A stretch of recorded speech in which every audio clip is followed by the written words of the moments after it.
شیخ محمد بن صالح العثیمین رحمہ اللہ گناہ کے تعلق سے 4 قسمیں بیان کر رہے ہیں۔ گناہ کی 4 قسمیں ہیں۔ سب سے پہلا ہے شرک اکبر، یہ سب سے بڑا اور سب سے پہلا گناہ ہے۔ اس کے بعد ہے شرک اصغر، یعنی چھوٹے طریقے سے شرک کرنا۔ شرک دونوں ہے، لیکن ایک بڑا ہے اکبر جس کو کہا جاتا ہے، ایک اصغر ہے چھوٹا ہے۔ اب شرک اکبر میں کیا آتا ہے؟ شرک اکبر اور شرک اصغر کے درمیان فرق کیا ہے؟ دیکھیے، شرک اصغر ذریعہ بنتا ہے شرک اکبر تک لے جانے کا۔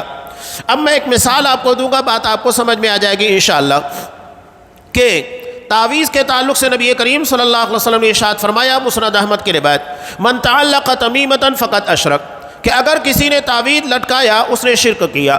یہ دراصل شرک اصغر کے معنی میں ہی ہے، لیکن کب؟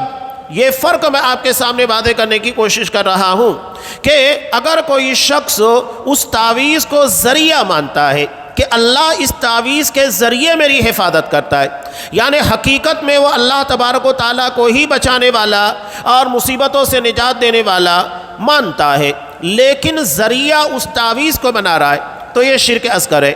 لیکن اگر کوئی ڈائریکٹ اللہ کو چھوڑ کر اس تعویذ کو ہی مصیبت سے نجات دینے والا، پریشانیوں سے بچانے والا مان لے، تو یہ شرک اکبر ہے۔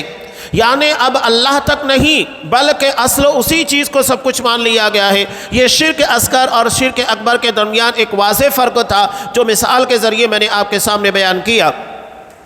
اب اس کے بعد تیسرے نمبر پر ہے معصیت کبیرہ، جسے ہم گناہ کبیرہ کہتے ہیں، بڑے بڑے گناہ، جیسا کہ قتل کرنا، چوری کرنا، ڈکیتی ہے، جھوٹ بولنا، غیبتیں کرنا، چغلیاں کرنا، یہ تمام چیزیں معصیت کبیرہ یعنی گناہ کبیرہ میں داخل ہے۔ اس کے بعد معصیت صغیرہ، جسے ہم گناہ صغیرہ سے تعبیر کرتے ہیں، یہ گناہ کی 4 قسمیں یہاں پر لا کر بیان کی ہے۔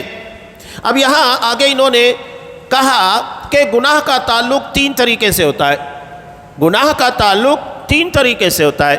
سب سے پہلا، آپ اللہ کے حق میں نافرمانی کریں، یعنی جو اللہ کا حق ہے توحید کے معنی میں، یا آپ نماز جو اللہ کا حق ہے، اور اسی طرح قربانی وغیرہ، یعنی جتنی چیزیں عبادتیں جو اللہ کے لیے کی جاتی ہے آپ اس میں کوتاہی کریں، تو یہ گناہ اللہ کی ذات، اللہ کے حق سے متعلق ہے۔